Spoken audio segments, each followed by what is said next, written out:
So welcome students to the Biology lectures, and from today we are going to start a video lecture series on the topic of biochemistry.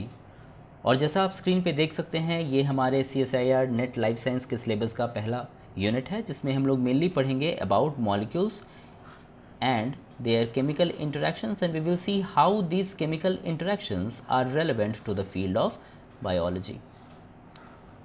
तो इस lecture में हम लोग start करेंगे पहले सब unit से जिसमें हम लोग डिस्कस करेंगे mainly about structure of atoms, molecules and chemical bonds. तो यहाँ पर हम लोग बहुत डिटेल केमिस्ट्री नहीं पढ़ने जा रहे हैं, हम लोग उतनी ही केमिस्ट्री पढ़ेंगे जितनी हमें लाइफ साइंस के प्रिंसिपल्स एंड कॉन्सेप्ट्स को समझने के लिए ज़रूरत है। दूसरी बात कि जो भी आप यहाँ टॉपिक्स देख रहे हो ये टॉपिक सिर्फ और सिर्फ नेट लाइफ साइंस के एग्ज़ाम्स के लिए इम्पॉर्टेंट या रेलेवेंट नहीं है। बाकी जो इंडिया में सिमिलर दूसरे एग्ज़ाम्स कंडक्ट किए जाते हैं जैसे कि ICMR JRF exams, DBT JRF exam या गेट लाइफ साइंस की बात करें हम लोग तो गेट लाइफ साइंस में फुल एक बायोकेमिस्ट्री की एक पेपर है। इसके अलावा दूसरे सिमिलर एग्ज़ाम्स हैं जैसे BARC या TIFR। ये सारे एग्ज़ाम्स में बायोकेमिस्ट्री के क्वेश्चंस काफ़ी अमाउंट में पूछे जाते हैं, इसलिए ये सारे टॉपिक सिर्फ और सिर्फ नेट लाइफ साइंस के स्टूडेंट्स के लिए इम्पॉर्टेंट नहीं है। बाकी जो दूसरे एग्ज़ाम्स की प्रिपरेशन कर रहे हैं उसके लिए भी ये टॉपिक्स उतने ही इम्पॉर्टेंट एंड रेलिवेंट हैं। इसके अलावा वैसे स्टूडेंट्स जो MSc एंट्रेंस के एग्ज़ाम्स के लिए प्रिपरेशन कर रहे हैं डिफरेंट यूनिवर्सिटीज़ के, फॉर एग्ज़ाम्पल JNU, BHU या हैदराबाद यूनिवर्सिटी की बात करें हम लोग या IIT JAM की बात करें, तो इन सारे एग्ज़ाम्स में भी बायोकेमिस्ट्री के क्वेश्चंस बहुत पूछे जाते हैं। सो यहाँ पर जितनी भी टॉपिक आप डिस्कस करोगे ये सारे टॉपिक्स इन सारे एग्ज़ाम्स के लिए रेलेवेंट एंड इम्पॉर्टेंट है। तो चलिए हम लोग स्टार्ट करते हैं from the very basic topic that is the chemical context of life. और लाइफ के प्रिंसिपल्स को, लाइफ के कॉन्सेप्ट्स को मेनली हम लोग स्टडी करते हैं in the field of biology. और यदि बायोलॉजी को सिंपल लैंग्वेज में डिफ़ाइन किया जाए तो इसे हम लोग डिफ़ाइन कर सकते हैं as the scientific study of living things. So biology can be defined as the scientific study of living things. और लिविंग थिंग से हमारा यहाँ क्या मतलब है? लिविंग थिंग से हमारा यहाँ मतलब है ऑर्गेनिजम्स का। तो जितने भी ऑर्गेनिजम्स हैं वो लिविंग थिंग्स हैं। और ऑर्गेनिजम्स की बात हो रही है तो यदि ये क्वेश्चन आए कि ऑर्गेनिजम्स बने हुए किन चीज़ों से हैं, तो ऑर्गेनिजम्स बने हुए हैं सेल्स से। और एक ऑर्गेनिज्म में या तो वो एक ऑर्गेनिज्म या तो एक सेल का भी हो सकता है या मल्टीपल सेल का हो सकता है। ये मल्टीपल सेल्स का नंबर क्या हो सकता है? It can be millions, billions and trillions of numbers. तो हम लोग कह सकते हैं कि यदि ऑर्गेनिजम्स बहुत सारे सेल से बने हुए हैं या एक सेल से भी बने हुए हैं तो इसे सिंपली हम लोग सेल्स को डिफाइन कर सकते हैं as the cells are the smallest and fundamental unit of life. So एक बात तो ये है, या सेल्स को हम लोग ऐसे भी डिफाइन कर सकते हैं as the building blocks of life. So cells can be defined as the building blocks of life.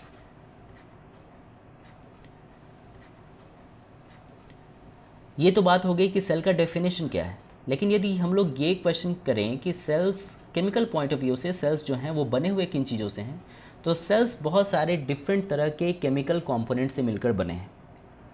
उसमें से जो सबसे मोस्ट इम्पॉर्टेंट केमिकल कंपोनेंट्स हैं, पहला वो है कि एक सेल में पर्टिकुलर काइंड के carbohydrate as a chemical component present हो सकते हैं। सो सेल्स में पर्टिकुलर काइंड के कार्बोहाइड्रेट्स प्रेजेंट हो सकते हैं। एक सेल में पर्टिकुलर काइंड का फैटी एसिड भी प्रेजेंट हो सकता है।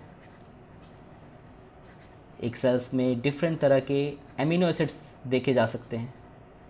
और हम लोग जानते हैं कि यही एमिनो एसिड्स जब पॉलीमर्स के फॉर्म में होते हैं और पॉलीमर के फॉर्म में होकर ये 3 डायमेंशनल शेप यदि ले लें फोल्ड होकर, तो हम लोग जानते हैं कि एमिनो एसिड से प्रोटीन का फॉर्मेशन होता है। और ये प्रोटीन्स बाद में सेल के स्ट्रक्चरल एंड फंक्शनल रोल को प्ले करते हुए दिखाई देते हैं। इसके अलावा जो सेल में प्रेजेंट हो सकता है एज अ केमिकल कंपोनेंट, वो हो सकता है कोई पर्टिकुलर काइंड का न्यूक्लियोटाइड। और ये न्यूक्लियोटाइड्स आपस में मिलकर बनाते हैं न्यूक्लिक एसिड्स। और यही न्यूक्लिक एसिड को हम लोग जानते हैं कि दीज आर आइदर डीएनए और आरएनए।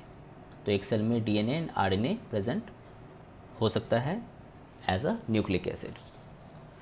तो ये सारी बातें हो गई कि एक सेल का केमिकल कंपोनेंट्स क्या हो सकता है। इसको यदि हम लोग एक एग्जांपल के हेल्प से समझें तो जैसा आप देख सकते हैं यहाँ पर 3 डायमेंशनल मॉडल है हमारा बैक्टीरियल राइबोसोम का।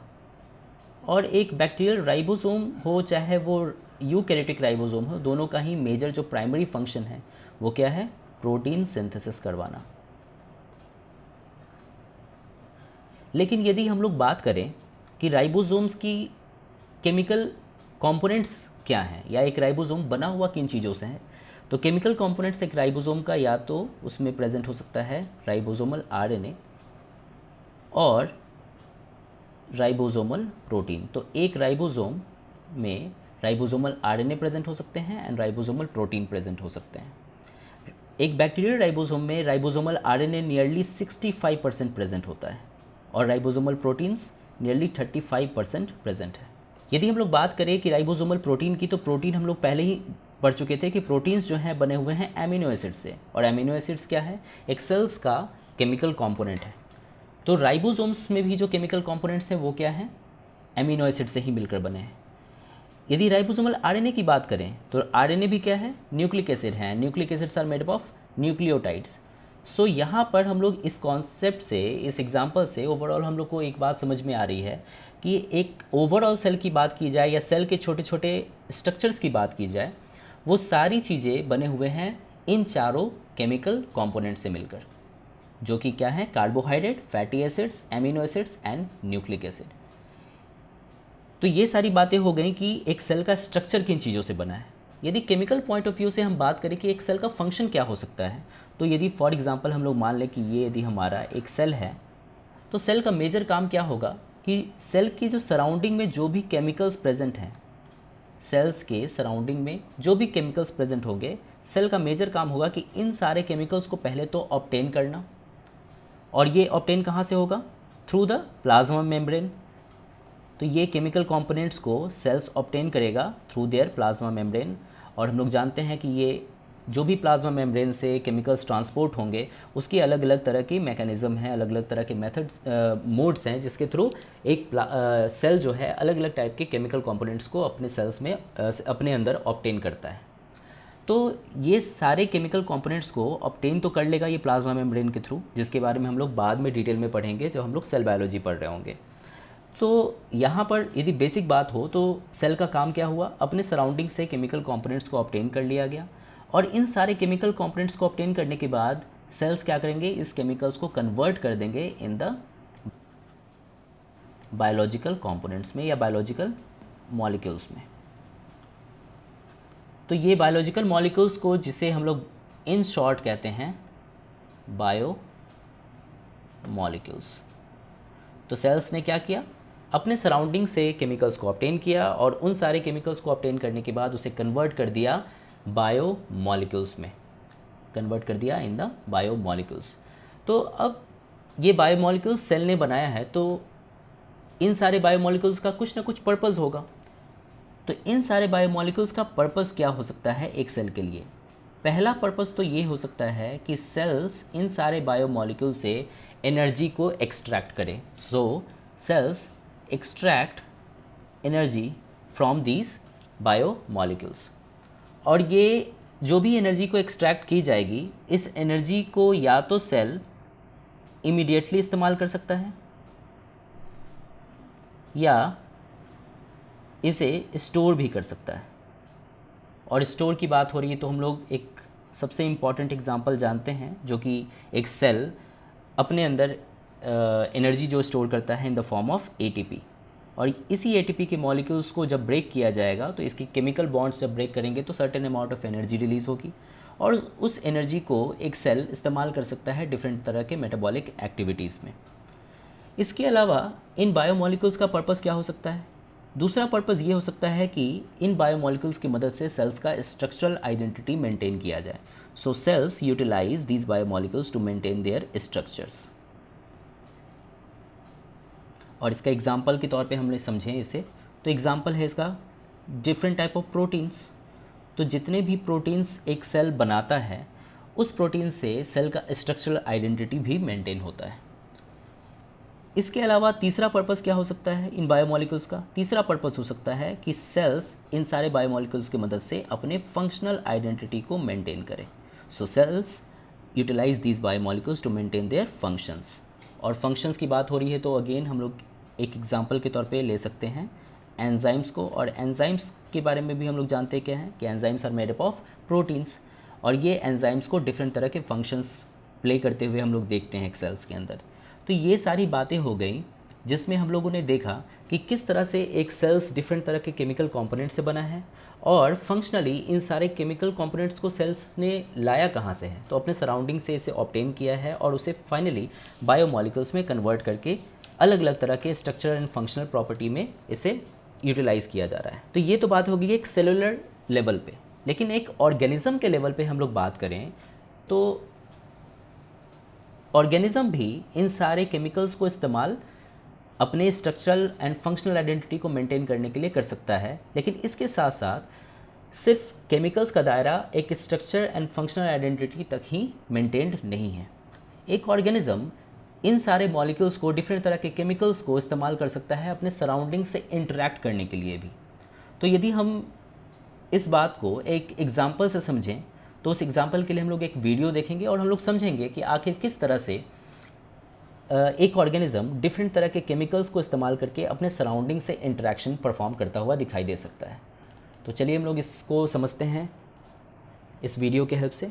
तो जैसा आप यहाँ देख सकते हैं कि यहाँ पर कुछ ग्रुप ऑफ एंट्स हैं और यहाँ एक crow as a enemy enter करने की कोशिश कर रहा है। जैसे ही ये ग्रुप ऑफ एंट्स ने अपने एनिमी को देखा तो as an act of defence उन्होंने अटैक कर दिया इस क्रो पे बाय शूटिंग और spitting a large amount of chemicals in the air. यानी कि आप देख सकोगे इसको कि ये एंट्स कुछ केमिकल्स को स्पिट कर रहे हैं, शूट कर रहे हैं इन द एयर। देख सकते हैं आप कि कितना अमाउंट ऑफ केमिकल्स को रिलीज़ कर रहे हैं ये ants. These chemicals are nothing but formic acid, और ऐसा देखा जाता है in case of wood ants.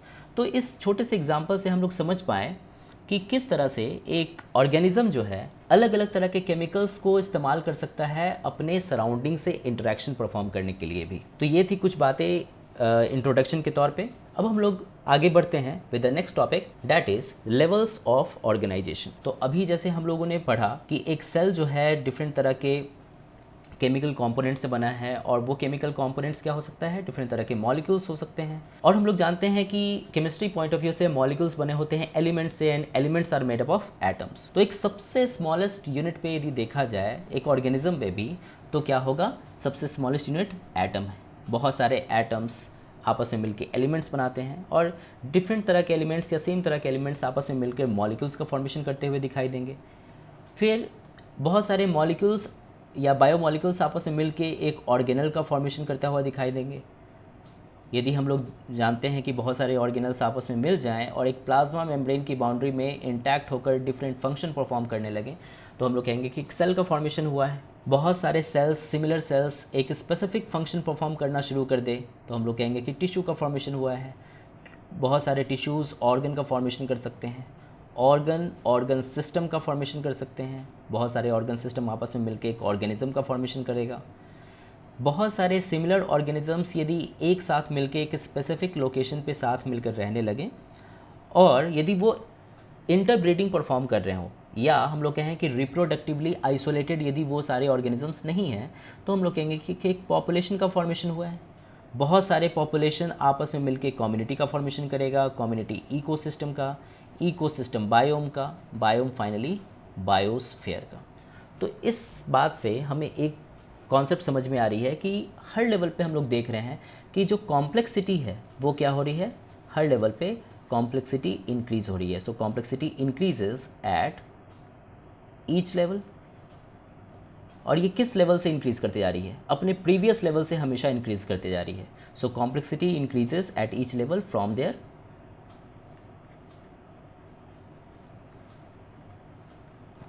Previous level. तो ये कुछ बात हो गई जिसमें हम लोगों ने डिस्कस किया कि किस तरीके से लिविंग सिस्टम में हर लेवल पे कॉम्प्लेक्सिटी इंक्रीज़ करती जा रही है। लेकिन यदि लिविंग या नॉन लिविंग ओवरऑल की बात की जाए तो जितनी भी चीज़ें हमारे इर्द गिर्द प्रेजेंट हैं वो सब चीज़ें बनी हुई हैं मैटर से। तो हर एक चीज़ है मैटर, और मैटर बने हुए हैं किससे? मॉलिक्यूल्स से। मॉलिक्यूल्स किससे बने हैं? मॉलिक्यूल्स बने हुए हैं एलिमेंट्स से, एलिमेंट्स बने हुए हैं एटम से। तो यदि एक लिविंग सिस्टम की बात की जाए, नॉन लिविंग सिस्टम की बात की जाए, हर एक चीज़ बना है मैटर से। और यहाँ यदि हम लोग हाईएस्ट लेवल पे एक ऑर्गेनिज्म की बात भी करें तो ऑर्गेनिज्म की भी सबसे स्मॉलेस्ट यूनिट यहाँ एटम है, और एक नॉन लिविंग सिस्टम, कोई भी दूसरी नॉन लिविंग सिस्टम या नॉन लिविंग मैटर की बात की जाए तो उसकी भी स्मॉलेस्ट यूनिट यहाँ पर एटम है। तो इन सारी बातों को ध्यान में रखते हुए हम लोग नेक्स्ट टॉपिक स्टार्ट करते हैं और with a question, what is matter. तो मैटर क्या है? तो हमारे इर्द गिर्द जितनी भी चीज़ें हैं, जैसा हम लोगों ने अभी पढ़ा कि जो भी आसपास की चीज़ें हैं वो सब चीज़ें मैटर से बनी हैं। तो सिंपली यदि लैंग्वेज में डिफ़ाइन किया जाए, सिंपल लैंग्वेज में, कि मैटर आखिर है क्या, तो मैटर को हम लोग इस तरह से भी डिफ़ाइन कर सकते हैं कि जो भी चीज़ें हमारे आसपास प्रेजेंट हैं और कुछ स्पेस ले रही है, कुछ जगह ले रही है, और उसका कुछ स्पेसिफिक मास हो, वो हर एक चीज़ मैटर होगा। तो मैटर को डिफ़ाइन किया जा सकता है एज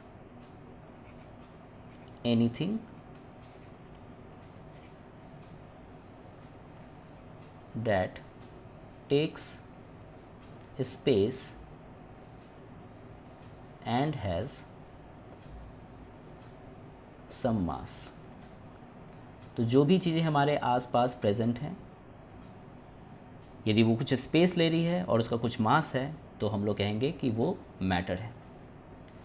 तो अब बात आती है कि मैटर बना किस चीज़ से है। तो मैटर जो बना हुआ है वो बना हुआ है मॉलिक्यूल्स से। एक मैटर में सेम तरह के मॉलिक्यूल्स भी प्रेजेंट हो सकते हैं, डिफरेंट तरह के भी मॉलिक्यूल्स प्रेजेंट हो सकते हैं, और मॉलिक्यूल्स फाइनली बना हुआ है हमारा एक तरह के एलिमेंट से या डिफरेंट तरह के एलिमेंट से। एक और बात मैटर के बारे में ये है कि मैटर, एक ही मैटर के डिफरेंट स्टेट्स या डिफरेंट फॉर्म्स भी हो सकते हैं। सो matter can exist in different और मेनी फॉर्म्स।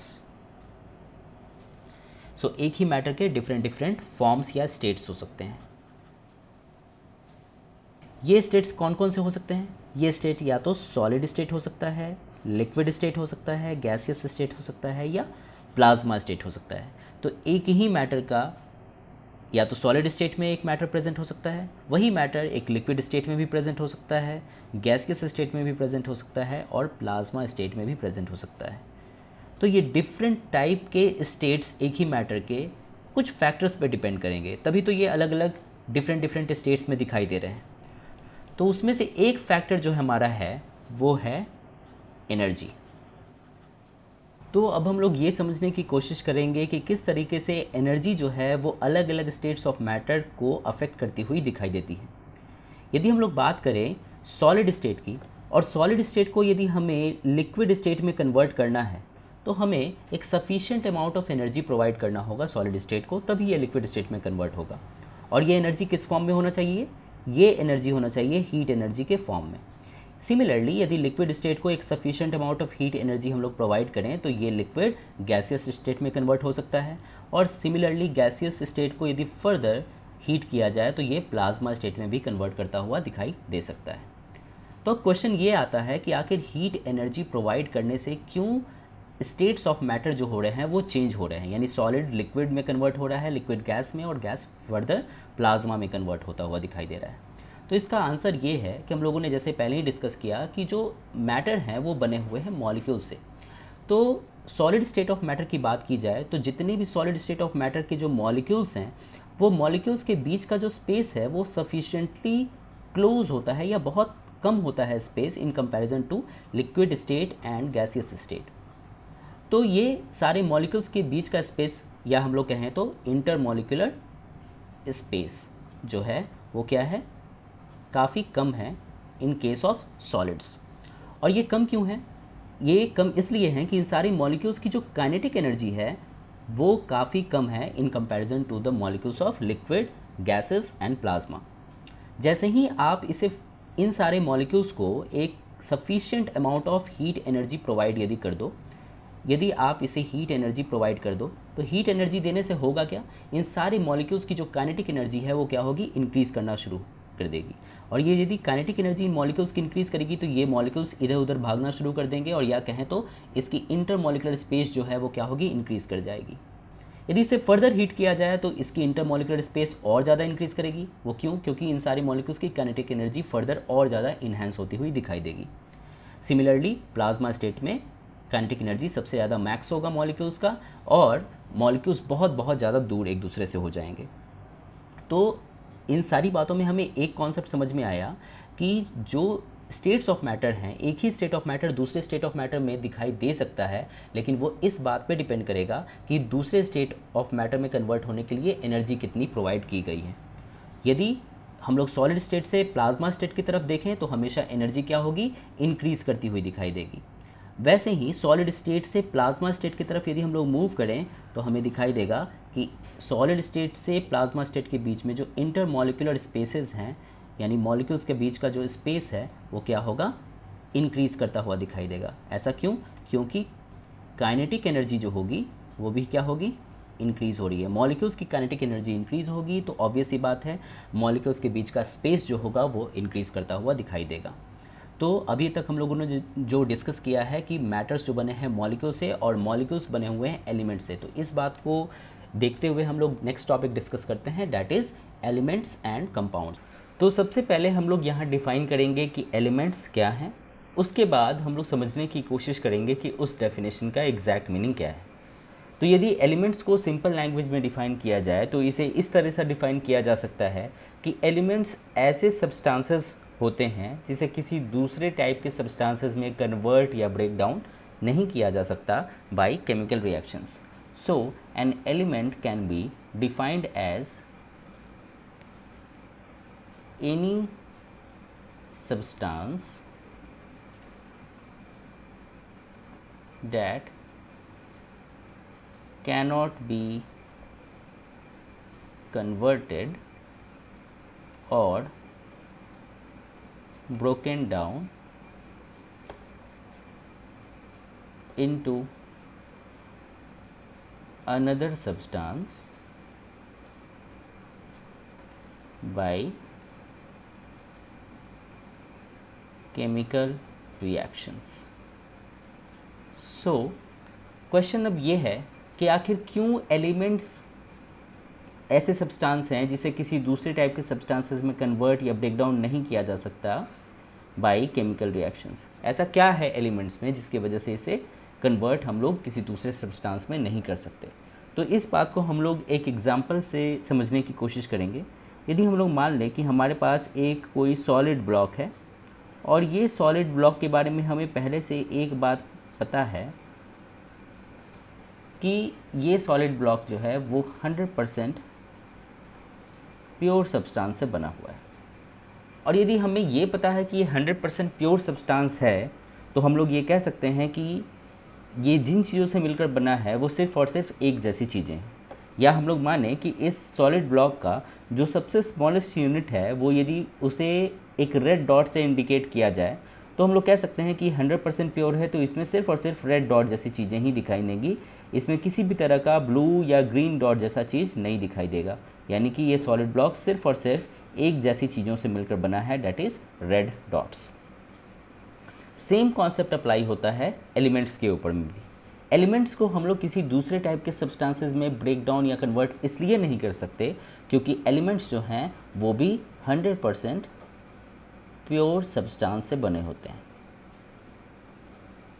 और यदि जैसा हम लोगों ने अभी इस एग्जांपल में पढ़ा, यदि सेम चीज़ें हम लोग यहाँ एक एलिमेंट के ऊपर में अप्लाई करके देखें, यदि मान लें कि हमारा यहाँ एलिमेंट जो है यदि सोडियम है और सोडियम में हम लोग मान लें कि इसकी जो सबसे स्मॉलेस्ट यूनिट है यदि उसे एक रेड डॉट से इंडिकेट किया जा रहा है, तो since elements are pure substance, 100% pure substance, तो हम लोग कह सकते हैं कि ये भी सोडियम जो है वो सिर्फ और सिर्फ एक जैसी चीज़ों से मिलकर बनी होगी, डैट इज़ रेड डॉट्स।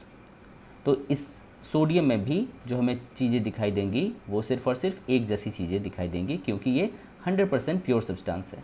और यदि हम लोग क्या है कि इसके छोटे छोटे टुकड़े करना शुरू करें हम लोग, या किसी तरह का केमिकल रिएक्शन इसके ऊपर परफॉर्म करें, तो जो भी चीज़ें हमें फ्रैक्शंस मिलेंगे उसमें भी सिर्फ और सिर्फ रेड डॉट जैसी चीज़ें दिखाई देंगी। इसमें किसी दूसरे टाइप की चीज़ें या ग्रीन डॉट या ब्लू डॉट जैसी चीज़ें इसमें नहीं दिखाई दे सकती। तो यहाँ पर हर एक रेड डॉट जो दिखाई हमें दे रहा है वो क्या रिप्रेजेंट कर रहा है? हर एक रेड डॉट रिप्रेजेंट कर रहा है एलिमेंट की प्योरिटी को, कि एलिमेंट्स जो हैं वो 100% प्योर सब्सटेंस है। दूसरी चीज़, जैसा कि हम लोग यहाँ देख सकते हैं कि एलिमेंट्स में सेम तरह की चीज़ें रिपीट होती हुई दिखाई दे रही हैं, तो हम लोग कह सकते हैं कि elements are made up of repetitive unit. एक ही जैसी चीज़ें बार बार रिपीट होती दिखाई दे रही हैं, जैसे कि यहाँ पर रेड डॉट जैसी चीज़ें बार बार रिपीट होती हुई दिखाई दे रही हैं। हर एक रिपीटेटिव यूनिट जो यहाँ हमें दिखाई दे रहा है वो रिप्रेजेंट करता है एक एटम को। So every repetitive unit is representing their atoms. So we can say that elements are first of all cannot be converted or broken down into another substances by chemical reactions। क्यों? क्योंकि elements जो हैं वो 100% pure substances हैं, और elements बहुत सारे repetitive unit से मिलकर बना है, जिसे हम लोग कहते हैं एटम्स। यदि दूसरी एलिमेंट को हम लोग यहाँ पर कंसिडर करें, जो कि यहाँ पर लिया गया है क्लोरीन, और क्लोरीन को भी हम लोग यदि मान लें कि क्लोरीन की जो सबसे स्मॉलेस्ट यूनिट है, यदि वो एक ग्रीन डॉट से रिप्रेजेंट की जा रही है, तो हम लोग कह सकते हैं कि क्योंकि ये एलिमेंट है तो ये 100% प्योर है और सिर्फ एक जैसी चीज़ों से मिलकर बना होगा, तो इसमें भी क्लोरीन में सिर्फ और सिर्फ ग्रीन डॉट जैसी चीज़ें दिखाई देंगी। इसमें किसी भी तरह का ब्लू या रेड डॉट जैसा चीज़ नहीं दिखाई देगा। एक और बात कि यहाँ जो एक रेड डॉट जैसा हमने कहा या ग्रीन डॉट जो कहा, ये रिप्रेजेंट कर रहा है एटम को, लेकिन सबसे इम्पॉर्टेंट बात यह है कि ये रेड डॉट सिर्फ और सिर्फ रिप्रेजेंट कर रहा है सोडियम के एटम को, यानी सोडियम एलिमेंट के एटम को रिप्रेजेंट कर रहा है एक red dot, whereas green dot जो है वो रिप्रेजेंट कर रहा है क्लोरीन एलिमेंट के एटम को। इसका मीनिंग क्या निकलता है कि सोडियम का जो एटम है और जो क्लोरीन का एटम है वो एक जैसी नहीं है, यानी कि सोडियम एलिमेंट के जो एटम्स हैं उसकी जो प्रॉपर्टी है वो एकदम यूनिक है, और इसमें किसी दूसरे एलिमेंट के एटम्स की प्रॉपर्टी इसमें कभी भी दिखाई नहीं दे सकती। तो ये थी कुछ बातें एलिमेंट्स के बारे में कि एलिमेंट्स क्या हैं और उस डेफिनेशन का क्या मीनिंग हो सकता है। अब हम लोग बातें करेंगे कंपाउंड्स के बारे में कि आखिर कंपाउंड्स क्या है। तो कंपाउंड्स जो होते हैं वो बने होते हैं, ऐसे सब्सटेंसेस होते हैं जो बने होते हैं दो या दो से ज़्यादा डिफरेंट एलिमेंट्स से। So and a compound can be defined as a substance made up of two or more different elements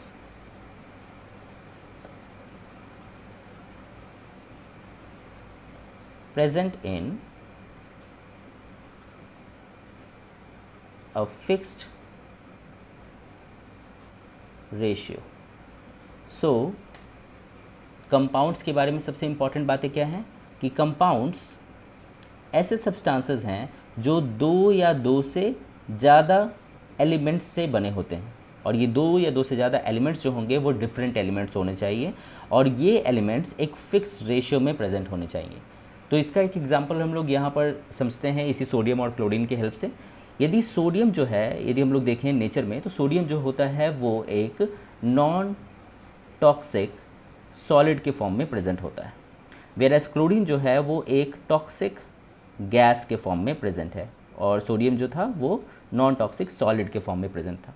यदि सोडियम का और क्लोरीन का 1:1 के रेशियो में इन दोनों एलिमेंट्स को यदि हम लोग मिला दें, एक फिक्स रेशियो में मिलाएं, सिर्फ 1:1 के रेशियो में ही, तो हमें जो नेक्स्ट एंटिटी मिलेगी वो मिलेगा एक कंपाउंड, और यहाँ पर जो कंपाउंड मिल रहा है हमें वो क्या है, sodium chloride, that is NaCl। यहाँ एक इंटरेस्टिंग फैक्ट ये है कंपाउंड के बारे में, जैसा कि ये हम लोगों ने इस एग्जांपल को कंसिडर किया है, तो इस एग्जांपल में एक इंटरेस्टिंग फैक्ट ये है कि जो सोडियम है वो हमारे नेचर में एक नॉन टॉक्सिक सॉलिड के फॉर्म में प्रेजेंट होता है, वेरस क्लोरीन जो होता है एक टॉक्सिक गैस के फॉर्म में प्रेजेंट होता है। लेकिन एक नॉन टॉक्सिक और टॉक्सिक को यदि हम लोग एक फिक्स रेशियो में यहाँ मिला दे रहे हैं तो जो हमें प्रोडक्ट मिल रहा है वो प्रोडक्ट क्या है, एडिबल है, जो कि NaCl है, दैट इज़ एडिबल सॉल्ट। तो एलिमेंट्स के बारे में एक और इम्पॉर्टेंट बात ये है कि हर एक एलिमेंट का जो भी एटम है वो एटम अपने रिस्पेक्टिव एलिमेंट्स की प्रॉपर्टीज़ को रिप्रेजेंट करता हुआ दिखाई देता है। जैसा कि हम लोगों ने पढ़ा था सोडियम के केस में कि सोडियम का जो भी एटम है वो एटम सिर्फ और सिर्फ सोडियम के एलिमेंट्स की प्रॉपर्टीज़ को रिप्रेजेंट करता है, या हम लोग कहें तो सोडियम का जो एटम है उसकी प्रॉपर्टीज़ किसी दूसरे एलिमेंट के एटम्स की प्रॉपर्टी से मैच होती नहीं दिखाई देती है।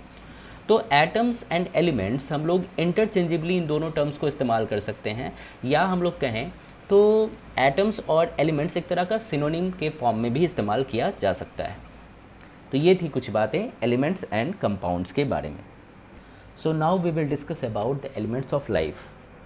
और एलिमेंट्स ऑफ लाइफ से हमारा क्या मतलब है, वैसे एलिमेंट्स जो लाइफ को सस्टेन करने के लिए ज़रूरी हों, या एक लिविंग सिस्टम या लिविंग ऑर्गेनिज्म के अंदर या उसके स्ट्रक्चर में जितने नंबर ऑफ एलिमेंट्स प्रेजेंट हैं उन सारे एलिमेंट्स को यदि कंसिडर किया जाए तो उसको हम लोग कह सकते हैं एज एलिमेंट्स ऑफ लाइफ। लेकिन एलिमेंट्स ऑफ लाइफ को जानने या समझने से पहले हम लोग को पता होना चाहिए कि जो हमारा पीरियोडिक टेबल है उस पीरियोडिक टेबल में टोटल नंबर ऑफ एलिमेंट्स पहले कितने प्रेजेंट हैं। तो करेंटली पीरियोडिक टेबल में जो total number of elements present हैं वो हैं 118 elements. So 118 elements in total are present in the periodic table। लेकिन इससे भी नंबर ज़्यादा हो सकते हैं क्योंकि बहुत सारे ऐसे एलिमेंट्स हैं जिसको लैब में सिंथेसाइज किया जा सकता है, लेकिन यदि नॉर्मली अभी देखा जाए करेंटली इट इज़ 118 एलिमेंट्स। यदि नेचर की बात करें हम लोग तो इस 118 एलिमेंट्स में से जो नेचर में प्रेजेंट हैं एलिमेंट्स, नेचुरली अकरिंग एलिमेंट्स हैं, वो केवल हैं 92 elements. So 92 elements are naturally occurring. इसका मतलब है कि जो बचे हुए एलिमेंट्स रह गए वो सिंथेटिक हो गए, यानी कि 26 एलिमेंट्स जो हैं वो कैसे हैं, लैब में सिंथेसाइज किए जा सकते हैं, therefore it is synthetic.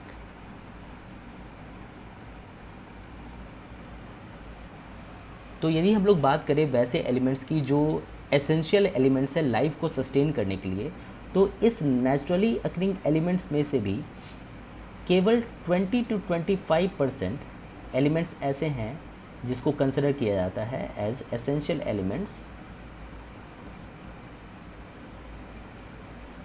Of life. तो टोटल नंबर ऑफ एलिमेंट्स हैं 118। उस 118 में से जो नेचुरली अकरिंग एलिमेंट्स है वो केवल है 92 एलिमेंट्स। और इस 92 एलिमेंट्स में से भी जो एसेंशियल एलिमेंट्स लाइफ को सस्टेन करने के लिए ज़रूरी हैं, यानी कि वैसे एलिमेंट्स जो कि एक ऑर्गेनिज्म के हेल्दी लाइफ के लिए, रिप्रोड्यूस करने के लिए, सेलुलर लेवल पे यदि हम लोग बात करें तो डिफरेंट टाइप ऑफ मेटाबॉलिज्म के लिए, सेल्स के अपने स्ट्रक्चरल और फंक्शनल आइडेंटिटी को मेंटेन करने के लिए जो भी नंबर ऑफ एलिमेंट्स प्रेजेंट होंगे वो केवल 92 के 20 to 25% एलिमेंट्स ही होंगे।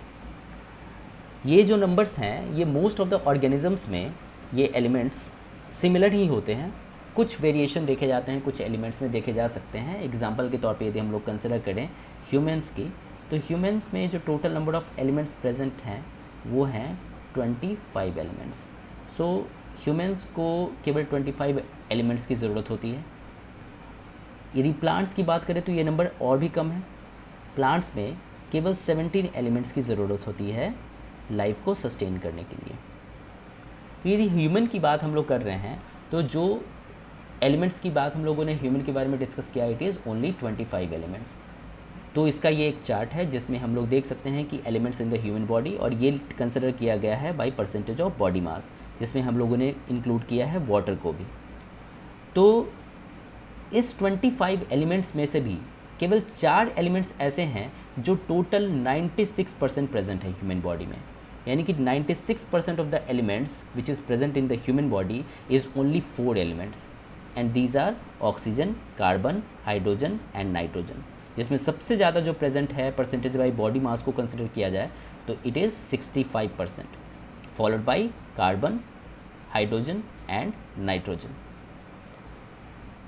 इसके अलावा जो बचे हुए 3.7% एलिमेंट्स हैं वो हैं calcium, phosphorus, potassium, sulphur, sodium, chlorine and magnesium. इसके अलावा कुछ ऐसे एलिमेंट्स हैं जो कि बहुत कम अमाउंट में ह्यूमन बॉडी में प्रेजेंट होते हैं या ऑर्गेनिज्म में प्रेजेंट होते हैं, and it is less than 0.01% of the body mass. वैसे एलिमेंट्स को हम लोग कहते हैं ट्रेस एलिमेंट्स। यदि ट्रेस एलिमेंट्स को कंसिडर किया जाए, एक एग्जांपल को देखा जाए, तो आयरन की बात यदि हम लोग करें तो मोस्ट ऑफ द ऑर्गेनिज्म जो है लिविंग सिस्टम्स हैं उसमें आयरन सबसे इम्पॉर्टेंट एलिमेंट्स में से हैं, जो कि हर तरह के ऑर्गेनिज्म को ज़रूरत होती है इस एलिमेंट की। यदि हम लोग वर्टिब्रेट्स को कंसिडर करें यानी कि एनिमल्स विद द बैकबोन, तो यदि एग्जांपल हम लोग ले आयोडीन की, तो आयोडीन एक ऐसा एलिमेंट है जो कि एक एसेंशियल इंग्रेडिएंट है एक हार्मोन का, that is thyroxine, which is produced by the thyroid gland. और जो डेली इनटेक है हमारे आयोडीन का वो बहुत कम है, इट इज़ 0.15 मिलीग्राम।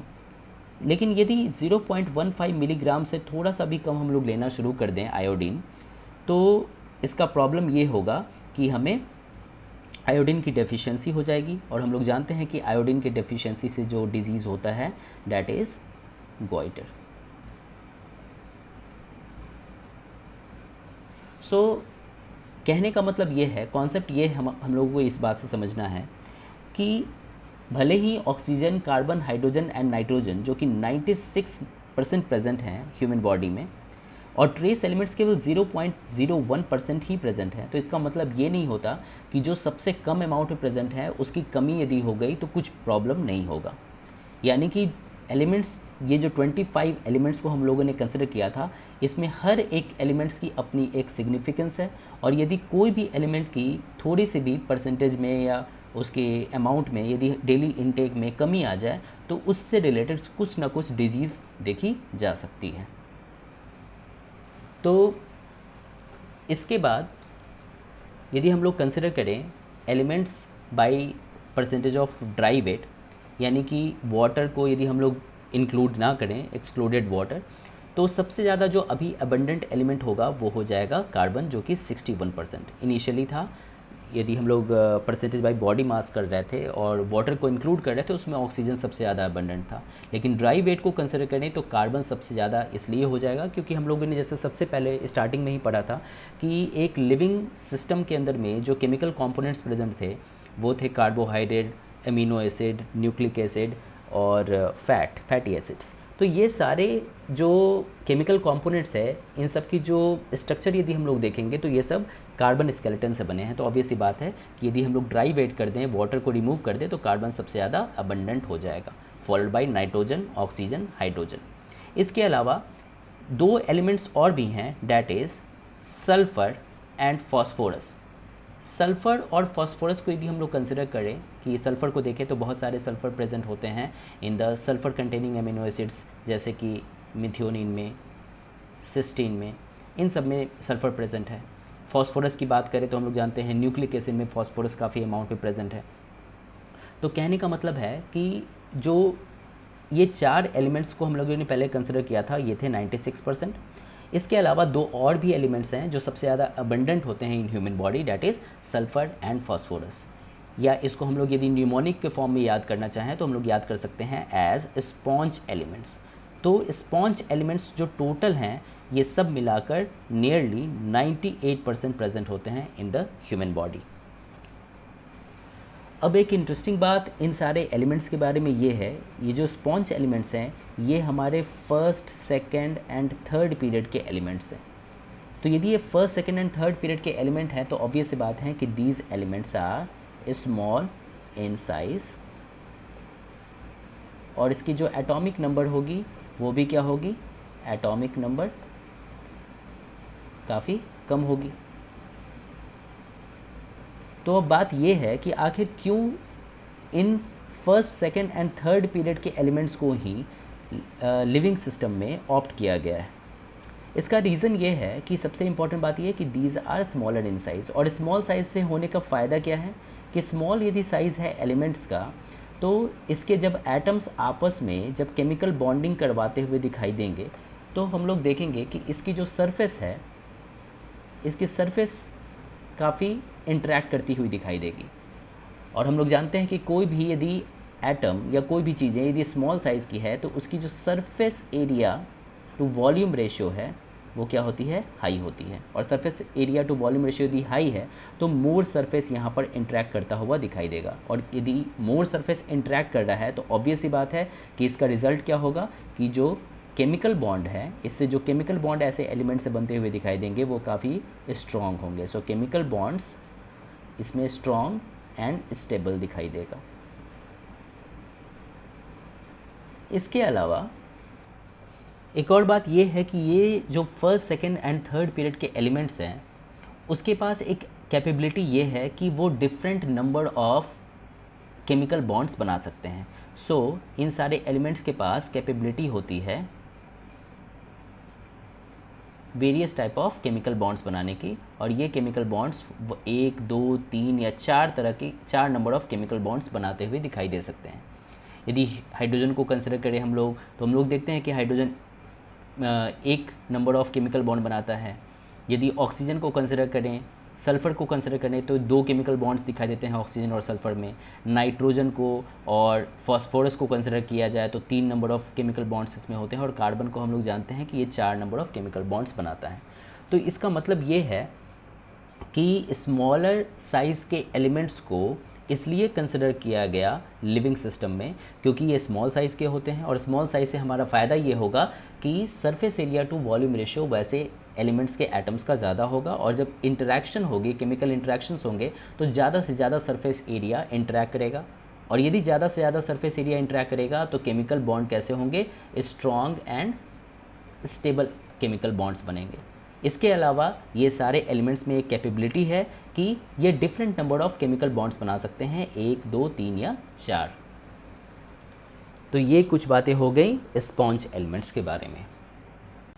तो यहाँ पर इस बार ग्राफ में कुछ एलिमेंट्स को रिप्रेजेंट किया गया है। जो एलिमेंट्स अर्थ क्रस्ट में सबसे ज़्यादा अबंडेंट हैं उसे ब्लू कलर से इंडिकेट किया गया है। और वैसे एलिमेंट्स जो ऑर्गेनिजम्स में, लिविंग सिस्टम्स में या बायोलॉजिकल सिस्टम्स में अबंडेंट है उसे रेड कलर से इंडिकेट किया गया है।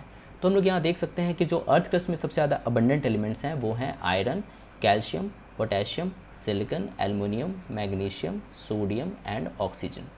वेयर एज यदि हम लोग बात करें लिविंग सिस्टम की तो हम लोग पहले से पढ़ते आए हैं कि जो 6 एलिमेंट्स सबसे ज़्यादा अबंडेंट होते हैं, नियरली 98% ऑफ द जो एलिमेंट्स एक ऑर्गेनिजम्स में देखे जाते हैं वो 6 एलिमेंट्स ही हैं। और वो थे sulphur, phosphorus, oxygen, nitrogen, carbon and hydrogen, that is sponge elements.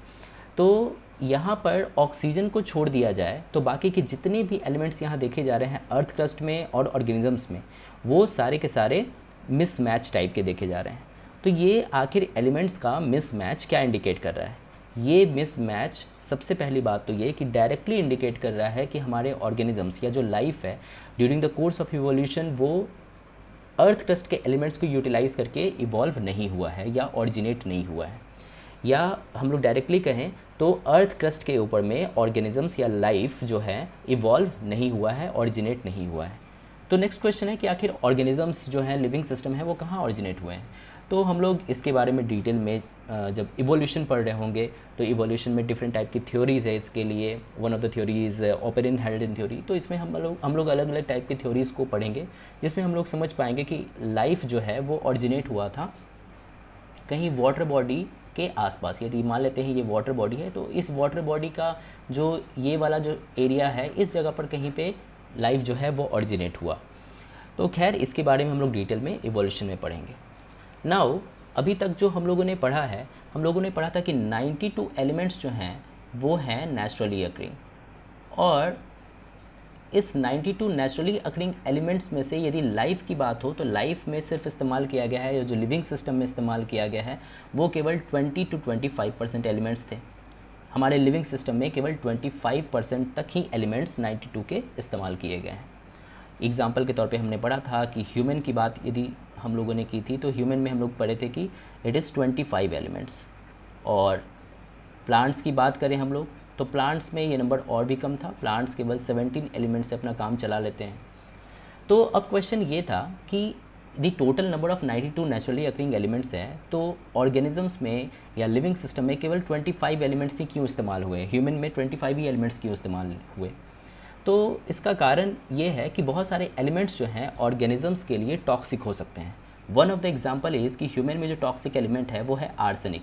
Arsenic से रिलेटेड हम लोग जानते हैं कि बहुत सारे डिजीज़ कॉज हो सकते हैं। आर्सेनिक काफ़ी लेथल होता है ह्यूमन के लिए। यदि हम लोग प्लांट की बात करें तो प्लांट में क्रोमियम, निकल और कोबाल्ट जो हैं वो काफ़ी टॉक्सिक हैं। यानी कि ये सारे एलिमेंट्स जो हैं वो ऑर्गेनिजम्स के लिए टॉक्सिक देखे गए हैं। लेकिन कुछ एक्सेप्शंस हैं इसके लिए। One of the exception is serpentine plant community. ये serpentine plant community generally grow करता है ऑन द सर्पेंटाइन सॉइल, और ये सर्पेंटाइन सॉइल जो है उसमें ख़ास तरह के कुछ स्पेसिफिक टाइप के मिनरल्स प्रेजेंट होते हैं, और उस मिनरल्स में जनरली हमारे जो एलिमेंट्स हैं वो हैं क्रोमियम, निकल और कोबाल्ट। तो इसमें ये सारे जो एलिमेंट्स हैं बहुत ज़्यादा अमाउंट में, यानी कि हाई परसेंटेज में कंटेंट में प्रेजेंट होते हैं in the serpentine soil. Even though ये सर्पेंटाइन प्लांट कम्युनिटी जो है आसानी से इस पर ग्रो कर सकता है। तो ये सारी बातें रिप्रेजेंट क्या कर रहा है? This fact actually representing that all these plant communities have shown evolution of tolerance to the toxic elements। यानी कि अलग अलग टाइप के ऑर्गेनिजम्स डिफरेंट टाइप के एलिमेंट्स से, टॉक्सिक एलिमेंट से भी टॉलरेंस शो कर सकते हैं, क्योंकि ऐसा उन्होंने अपने आप को अडेप्ट किया है उस एरिया में, और ये इवोल्यूशन के कोर्स में हुआ है। तो इस वीडियो में जो हम लोगों ने डिस्कस किया है वो काफ़ी बेसिक था, पर जैसे जैसे हम लोग आगे बायोकेमिस्ट्री पढ़ेंगे और चीज़ें जब और भी ज़्यादा कॉम्प्लेक्स होती जाएंगी तो हम लोग देखेंगे कि इन सारी छोटी छोटी बातों का क्या इम्पोर्टेंस है। सो अपकमिंग वीडियोस में हम लोग पहले डिस्कस करेंगे कि कार्बन की इम्पोर्टेंस क्या है, आखिर कार्बन को लिविंग सिस्टम में इतना ज़्यादा प्रेफर क्यों किया गया है। फिर हम लोग डिस्कस करेंगे एटम्स के बारे में, उसके स्ट्रक्चर्स एंड प्रॉपर्टीज़ के बारे में, फर्दर मॉलिक्यूल्स के बारे में, और different types of chemical bonds के बारे में। So meet you in the next video. If you liked my efforts and if it helped you, please like, share and subscribe. Thank you.